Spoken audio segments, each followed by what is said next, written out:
Hi friends, ಎಲ್ಲರಿಗೂ ನಮಸ್ಕಾರ. ಇವತ್ತಿನ ಕ್ಲಾಸಲ್ಲಿ ಇತಿಹಾಸದ ಆಧುನಿಕ ಭಾರತ ಇತಿಹಾಸದ ಕೆಲವೊಂದಿಷ್ಟು ಇಂಪಾರ್ಟೆಂಟ್ ಕ್ವಶನ್ಗಳನ್ನು ಚರ್ಚೆ ಮಾಡ್ತಾ ಹೋಗೋಣ.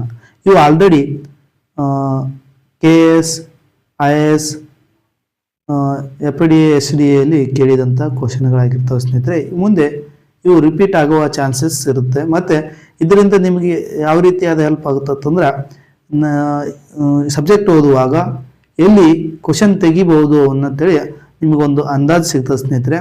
ಅದಕ್ಕಾಗಿ ಕ್ವಶನ್ಗಳನ್ನು ಈ ವಿಡಿಯೋ ಕೊನೆಯ ತನಕ ನೋಡ್ತಾ ಹೋಗಿ ಸ್ನೇಹಿತರೆ.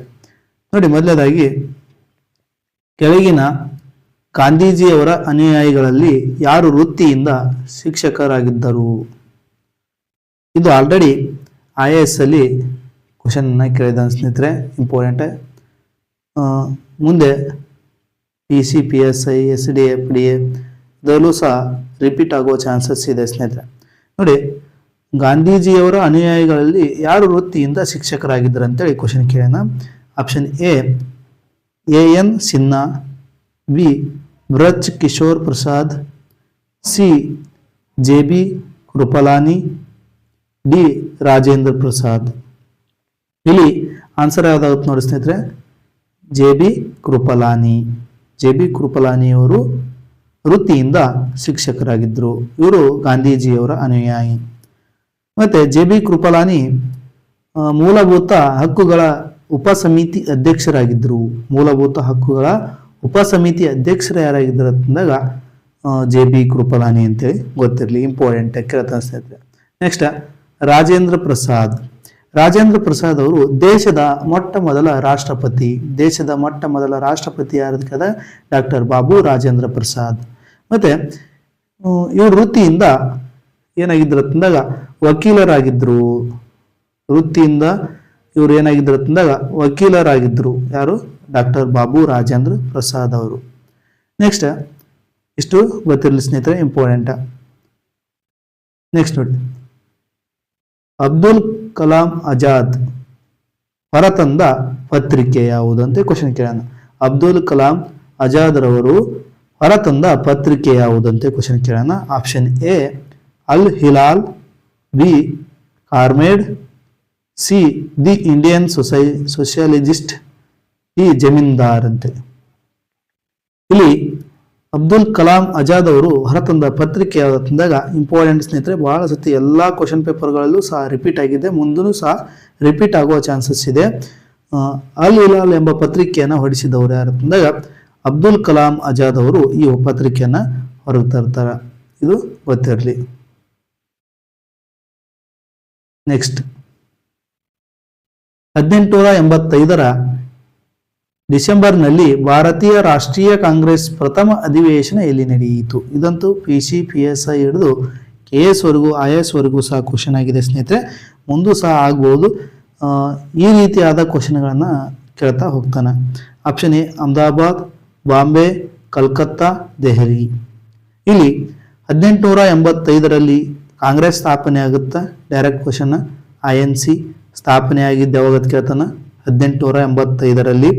ಮೊದಲ ಅಧಿವೇಶನ ನಡೆಸಿದ್ದೇಲೆ ಅಂತಂದಾಗ ಬಾಂಬೆಯಲ್ಲಿ. ಅದರ ಅಧ್ಯಕ್ಷರಾದವರು ಯಾರು ಅಂತಂದಾಗ WC ಬ್ಯಾನರ್ಜಿ ಅಥವಾ ಉಮೇಶ್ ಚಂದ್ರ ಬ್ಯಾನರ್ಜಿ. WC ಬ್ಯಾನರ್ಜಿ ಅಥವಾ ಉಮೇಶ್ ಚಂದ್ರ ಬ್ಯಾನರ್ಜಿ ಅಂತೇಳಿ 1885ರಲ್ಲಿ ಏನು ನಡೀತಂದಾಗ ಮೊಟ್ಟ ಮೊದಲ ಕಾಂಗ್ರೆಸ್ ಅಧಿವೇಶನ ಬಾಂಬೆಯಲ್ಲಿ ನಡೀತೈತಿ. ಇದು ಗೊತ್ತಿರಲಿ ಸ್ನೇಹಿತರೆ, ಇಂಪಾರ್ಟೆಂಟ್.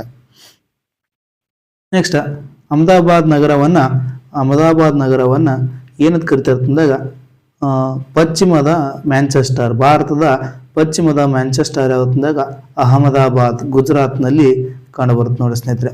ಗುಜರಾತ್ನಲ್ಲಿ ಕಂಡುಬರ್ತೈತಿ. ಇದು ಯಾವ ನದಿಯ ತೀರದಲ್ಲಿ ಕಂಡುಬರ್ತೈತಿ ಅಂದಾಗ ಸಾಬರ್ಮತಿಯ ನದಿಯ ತೀರದಲ್ಲಿ ಈ ಅಹಮದಾಬಾದ್ ನಗರ ಕಂಡು ಬರ್ತೈತಿ. ಇದು ಗೊತ್ತಿರಲಿ. ನೆಕ್ಸ್ಟ್, ಕೋಲ್ಕತ್ತಾ ನಗರ ನೋಡ್ಕೊಂತ ಹೋದ್ರೆ ಇಂಪಾರ್ಟೆಂಟ್ ಸ್ನೇಹಿತರೆ.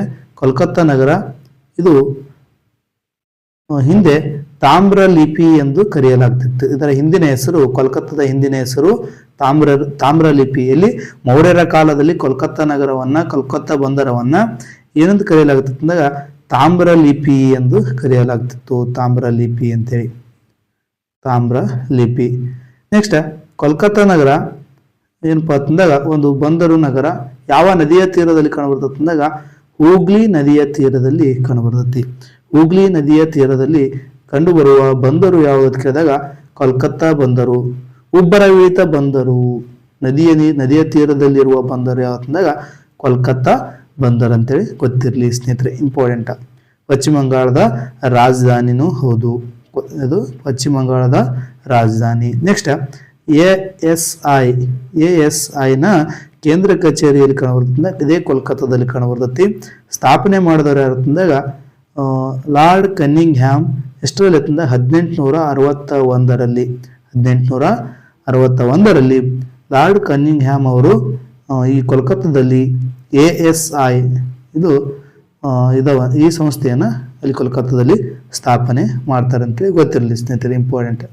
ನೆಕ್ಸ್ಟ್ ಇದೇ ಕೋಲ್ಕತ್ತಾ ನಗರದಲ್ಲಿ ರಾಮಕೃಷ್ಣ ಮಿಷನ್ ಸ್ಥಾಪನೆ ಮಾಡಿದವರು ಯಾರು ಅಂದಾಗ ರಾಮಕೃಷ್ಣ ಮಿಷನ್ ಅನ್ನು ಸ್ಥಾಪನೆ ಮಾಡಿದವರು ಇದೇ ಕೋಲ್ಕತ್ತಾದ ಬೇಲೂರು ಎಂಬಲ್ಲಿ ಸ್ವಾಮಿ ವಿವೇಕಾನಂದ ಅವರು ಏನಪ್ಪಾ ಅಂತಂದಾಗ ರಾಮಕೃಷ್ಣ ಮಿಷನ್ ಅನ್ನ ಸ್ಥಾಪನೆ ಮಾಡ್ತಾರ, ಗೊತ್ತಿರಲಿ ಸ್ನೇಹಿತರೆ, ಇಂಪಾರ್ಟೆಂಟ್. ನೆಕ್ಸ್ಟ್ ದೆಹಲಿ ನಗರ. ಈ ದೆಹಲಿ ನಗರ ಯಾವ ನದಿಯ ತೀರದಲ್ಲಿ ಕಾಣಬರ್ತದೆ ಕೇಳಿದಾಗ ದೆಹಲಿ ನಗರ ಯಾವ ನದಿಯ ತೀರದಲ್ಲಿ ಕೇಳಿದಾಗ ಯಮುನಾ ನದಿಯ ತೀರದಲ್ಲಿ. ಯಾವ ನದಿಯ ತೀರದಲ್ಲಿ? ಯಮುನಾ ನದಿಯ ತೀರದಲ್ಲಿ ಕಂಡುಬರ್ತೈತಿ.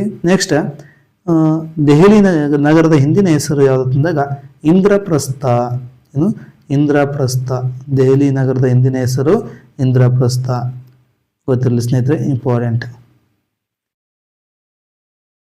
ನೆಕ್ಸ್ಟ್ ಅಹಮದಾಬಾದ್ ಜವಳಿ ಕಾರ್ಮಿಕರ ಸಂಘಟನೆಯನ್ನು ಈ ಕೆಳಗಿನವರಲ್ಲಿ ಯಾರು ಸ್ಥಾಪಿಸಿದರು? ನೋಡ್ರಿ, ಅಹಮದಾಬಾದ್ ಜವಳಿ ಕಾರ್ಮಿಕ ಸಂಘಟನೆಯನ್ನು ಈ ಕೆಳಗಿನವರಲ್ಲಿ ಯಾರು ಸ್ಥಾಪಿಸಿದರು ಅಂತೇಳಿ ಕ್ವಶನ್ ಕೇಳೋಣ. Option A Mahatma Gandhi, Sardar Vallabhbhai Patel, NM Joshi, JB Kripalani ಅಂತೇಳಿ ಕೊಟ್ಟರೆ ಸ್ನೇಹಿತರೆ. ನೋಡಿ, ನೀವು ನೋಡ್ಕೊಂಡು JB ಕೃಪಲಾನಿ ವೃತ್ತಿಯಿಂದ ಏನಾಗಿದ್ರು? ಇವರು ಶಿಕ್ಷಕರಾಗಿದ್ದರು. ಏನಪ್ಪಾ ಅಂತಂದಾಗ ಗಾಂಧೀಜಿಯವರ ಅನುಯಾಯಿಯಾಗಿದ್ದರು. ನೆಕ್ಸ್ಟ್ ಈ ಅಹಮದಾಬಾದ್ ಜವಳಿ ಕಾರ್ಮಿಕ ಸಂಘಟನೆಯನ್ನು ಸ್ಥಾಪನೆ ಮಾಡಿದವರು ಯಾರಂದಾಗ ಮಹಾತ್ಮ ಗಾಂಧಿಯವರು. ಯಾರಂದಾಗ ಮಹಾತ್ಮ ಗಾಂಧಿಯವರು. ಇದು ಈ ಸಂಘಟನೆ ಏನಪ್ಪಾ ಅಂತಂದಾಗ ಚಳವಳಿ ನಡೀತದೆ ಸ್ನೇಹಿತರೆ. ಅಹಮದಾಬಾದ್ ಜವಳಿ ಕಾರ್ಮಿಕರ ಒಂದು ಚಳವಳಿ ನಡೀತೈತಿ. ಆ ಸಂದರ್ಭದಲ್ಲಿ 21 ದಿನಗಳ ಕಾಲ ಮಹಾತ್ಮ ಗಾಂಧೀಜಿಯವರು ಉಪವಾಸ ಸತ್ಯಾಗ್ರಹವನ್ನು ಮಾಡ್ತಾರೆ. ಈ ಗಾಂಧೀಜಿಯವರ ಮೊದಲ ಉಪವಾಸ ಸತ್ಯಾಗ್ರಹ ಯಾವತ್ತಂದಾಗ ಅಹಮದಾಬಾದ್ ಜವಳಿ ಕಾರ್ಮಿಕರ ಒಂದು ಮುಷ್ಕರ ಅಂತೇಳಿ ಗೊತ್ತಿರಲಿ ಸ್ನೇಹಿತರೆ. ನೆಕ್ಸ್ಟ್ ಸರ್ದಾರ್ ವಲ್ಲಭಭಾಯಿ ಪಟೇಲ್ ಇವರು ಭಾರತದ ಉಕ್ಕಿನ ಮನುಷ್ಯ, ಐರನ್ ಮ್ಯಾನ್ ಆಫ್ ಇಂಡಿಯಾ. ಯಾರು? ಸರ್ದಾರ್ ವಲ್ಲಭಭಾಯಿ ಪಟೇಲ್ ಅವರನ್ನ ಕರೆಯಲಾಗುತ್ತಾ. ಇವರ ಸ್ಟ್ಯಾಚ್ಯೂವನ್ನು ಇತ್ತೀಚೆಗೆ ಪ್ರತಿಮೆಯನ್ನು ಎಲ್ಲಿ ಉದ್ಘಾಟನೆ ಮಾಡಲಾಗ್ತಂದ 2018ರಲ್ಲಿ ಗುಜರಾತ್ನ ಕೇವಾಡಿಯ ಗ್ರಾಮದಲ್ಲಿ ಇವರ ಮೂರ್ತಿಯನ್ನು, ಇವರ ಪ್ರತಿಮೆಯನ್ನು ಉದ್ಘಾಟನೆ ಮಾಡಲಾಗಿದೆ ಸ್ನೇಹಿತರೆ. 182 ಮೀಟರ್ ಹೈಟ್ ಇದೆ ಸ್ನೇಹಿತರೆ, 182 ಮೀಟರ್ ಎತ್ತರವಿದೆ. ಯಾವುದು? ಸರ್ದಾರ್ ವಲ್ಲಭಭಾಯಿ ಪಟೇಲ್ ಅವರ ಪ್ರತಿಮೆ. ಯಾವ ನದಿಯ ತೀರ ಅಂತಂದಾಗ ನರ್ಮದಾ ನದಿಯ ತೀರ. ಯಾವ ಡ್ಯಾಮ್ ಅಂತ ಕೇಳಿದಾಗ ಸರ್ದಾರ್ ಸರೋವರ ಅಂತ ಗೊತ್ತಿರಲಿ ಸ್ನೇಹಿತರೆ, ಇಂಪಾರ್ಟೆಂಟ್. ಗುಜರಾತ್ನಲ್ಲಿ ಕಂಡುಬರ್ತೈತಿ. ನೆಕ್ಸ್ಟ್ ಡೇವಿಡ್ ಹೇರ್ ಮತ್ತು ಅಲೆಕ್ಸಾಂಡರ್ ಡಫ್ ಇವರ ಸಹಯೋಗದೊಂದಿಗೆ ಯಾರು ಕಲ್ಕತ್ತಾದಲ್ಲಿ ಹಿಂದೂ ಕಾಲೇಜನ್ನು ಸ್ಥಾಪಿಸಿದರು? ಡೇವಿಡ್ ಹೇರ್ ಮತ್ತು ಅಲೆಕ್ಸಾಂಡರ್ ಡಫ್ ಇವರು ಯಾರ ಸಹಯೋಗದೊಂದಿಗೆ ಅಂತ ಕೇಳಿದಾಗ ನೋಡಿ ಸ್ನೇಹಿತರೆ, ರಾಜಾರಾಮ್ ಮೋಹನ್ ರಾಯ್ ಅವರ ಸಹಯೋಗದೊಂದಿಗೆ ಇಲ್ಲಿ ಕಲ್ಕತ್ತಾದಲ್ಲಿ ಹಿಂದೂ ಕಾಲೇಜನ್ನು ಸ್ಥಾಪನೆ ಮಾಡ್ತಾರ. ಯಾರು? ಡೇವಿಡ್ ಹೇರ್ ಮತ್ತು ಅಲೆಕ್ಸಾಂಡರ್ ಡಫ್ ಅವರು ಎಲ್ಲಿ ಕೋಲ್ಕತ್ತಾದಲ್ಲಿ ರಾಜಾರಾಮ್ ಮೋಹನ್ ರಾಯ್ ಅವರ ಸಹಯೋಗದಲ್ಲಿ. ನೆಕ್ಸ್ಟ್, ಗೋಲ್ಡನ್ ಥ್ರೆಶೋಲ್ಡ್ ಎಂಬ ಕವನ ಸಂಕಲನ ಲೇಖಕರು ಯಾರು ಅಂತೇಳಿ ಕ್ವಶನ್ ಕೇಳೋಣ ಸ್ನೇಹಿತರೆ. Option A Aruna Asaf Ali, any Besant, Sarojini Naidu, Vijayalakshmi Pandit. Golden threshold ಎಂಬ ಕೃತಿಯನ್ನು ಬರೆದವರು ಯಾರು ಅಂತಂದಾಗ ಸರೋಜಿನಿ ನಾಯ್ಡು ಅಂತೇಳಿ ಗೊತ್ತಿರಲಿ ಸ್ನೇಹಿತರೆ, ಇಂಪಾರ್ಟೆಂಟ್. ನೆಕ್ಸ್ಟ್, ಯಾರ ಅಪ್ಪಣೆಯ ಮೇರೆಗೆ ಇಂಗ್ಲಿಷರು ತಮ್ಮ ಮೊದಲ ವಸಾಹತನ್ನು ಸೂರತ್ನಲ್ಲಿ ಸ್ಥಾಪಿಸಿದರು? ನೋಡ್ರಿ, ಇಂಗ್ಲಿಷರ ಮೊದಲ ವಸಾಹತು ಯಾವ್ದಂದಾಗ ಸೂರತ್. ನೆಕ್ಸ್ಟ್ ಈ ತರ ಕ್ವಶನ್ ಕೇಳ್ತಾನೆ, ಇಂಗ್ಲಿಷರ ಮೊದಲ ವಸಾಹತು ಯಾವ್ದಂದ್ರೆ ಸೂರತ್, ಗುಜರಾತ್ನಲ್ಲಿ ಕಂಡು ಬರ್ತೈತಿ. ಯಾರ ಅನುಮತಿಯ ಮೇರೆಗೆ ಅಂತಂದ್ರೆ ಜಹಾಂಗೀರ್ ಅವರ ಅನುಮತಿಯ ಮೇರೆಗೆ ಸ್ಥಾಪನೆ ಮಾಡ್ತಾರೆ ಸ್ನೇಹಿತರೆ. ನನ್ನ ಕ್ಲಾಸ್ ಇಷ್ಟ ಆದರೆ ಲೈಕ್ ಮಾಡಿ, ಶೇರ್ ಮಾಡಿ, ಕಮೆಂಟ್ ಮಾಡಿ ಸ್ನೇಹಿತರೆ.